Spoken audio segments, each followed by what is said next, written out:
other feet. Tapos ito pa. Oh.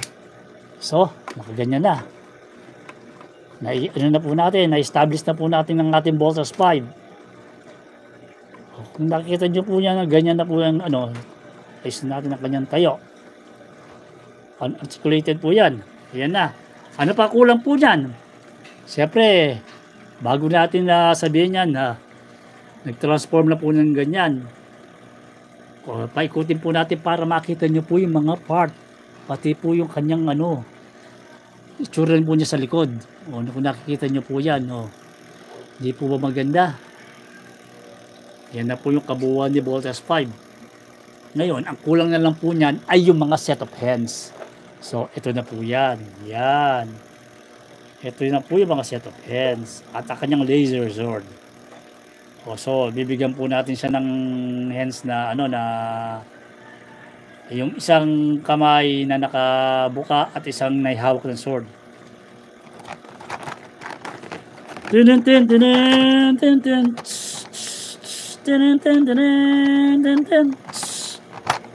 Kaya kung nyo, nai-imagine nyo na po kung paano po yung kung paano po ang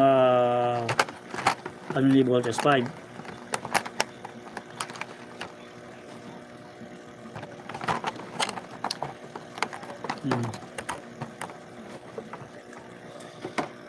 Kaya kung makikita nyo po yung kanya ng mga set of hands, ito po set of hands nya. Pareho pong naka-piece yan, otherwise pwede pong humawak ng parehong weapon yan. So,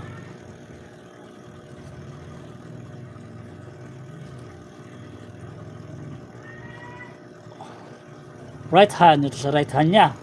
Gaganyan lang po yun, attach nyo, yun o. Tapos itong isa, yung kanyang left hand. Nakita nyo na po. Ayan yung kanyang left hand. Ganyan lang po, ganyan po yan. Ngayon, tatry naman po natin yung mga, lahat po ng set of hands nila ay ipapakita ko na po sa inyo para para sa viewer po natin ay nakikita po lahat nila. So, yan muna. Ngayon, palitan natin. Yung close piece pero wala siyang butas. Yung talagang tamang siya. Yung kumbaga naka-close. Kung parang tayo na nanununtok siya. Yan. Diba? Makita nyo yung ganyan. Naka-close yan. Yan po yung kanyang hands. Kung makikita nyo na ganyan ng kanyang hands. Para may basehan po kayo na makikita nyo na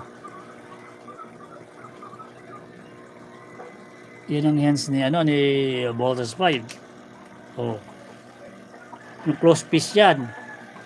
Yan, pagka yan po ang nakaano yan, hindi po siya makakahawak ng any weapon. Any weapon. Yan, kumbaga close piece yan. Yan yung pagka manununtok siya. Tsaka ito pa. Dapat pala ito, naka-collapse to. Yan para maitago natin yung, nakikita niyo po yung gap dito.